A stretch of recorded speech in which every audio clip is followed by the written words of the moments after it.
first for context. We were a credit card company. It was doing very well. We had over the course of the previous year, we had launched our bank account product, and it had unleashed this wave of growth.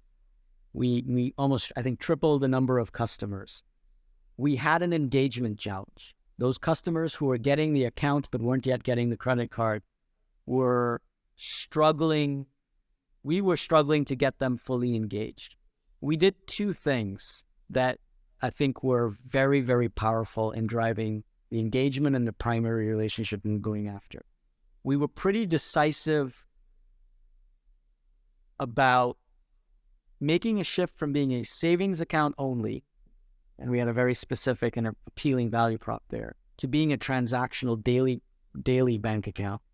And that was basically by incorporating every transactional mode there was, from debit card, which is the most old school thing you can imagine, which was actually massively successful, to this central bank sponsored mobile real-time payment system in Brazil called Pix, which has taken off, perhaps other than India, arguably other than India, is easily the most successful real-time mobile payment system in the world, is in Brazil.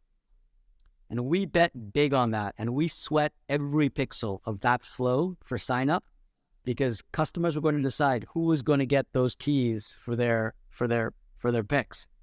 And we made it as simple to sign up and as simple to use as we possibly could, and we drove the team crazy.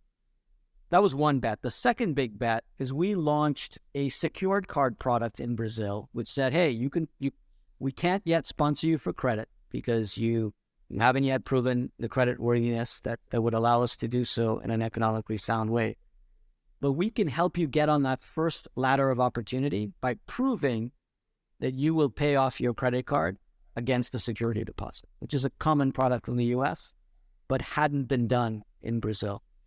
And that allowed us to start offering credit and get people on their first rung of the ladder of opportunity and credit in the country. And that's been massively successful. And those two things together have been key drivers of our growth. So we're really, really, really proud of that. And in terms of the product that we're we've struggled for a while to get exactly right. And it gets down to what we talked about earlier about clarity, is our suite of products for the upmarket, for the high income segment in Brazil has not had, and I have not cracked myself, the degree of clarity of what makes that offering fundamentally different for that target customer set. Why do you think it hasn't cracked yet? Part of what I tell myself is, you're a Brit, so I'll come to you with a Churchill quote. Victory is going from defeat to defeat without loss of enthusiasm. The biggest single reason is we need clarity, and we need a degree of focus on what every product that I've ever been involved with that's succeeded has had one core characteristic. It has been fundamentally different, not incrementally better. Because the only way you break through the noise is you got something fundamentally different for a very specific person in mind, and that person loves it so much that they tell their friends. And that's how we have our, cost of acquisition so low at Nubank. That's the only way you break through. You cannot take on an entrenched player head on. That's a recipe for failure. It doesn't matter how much money you throw at the problem.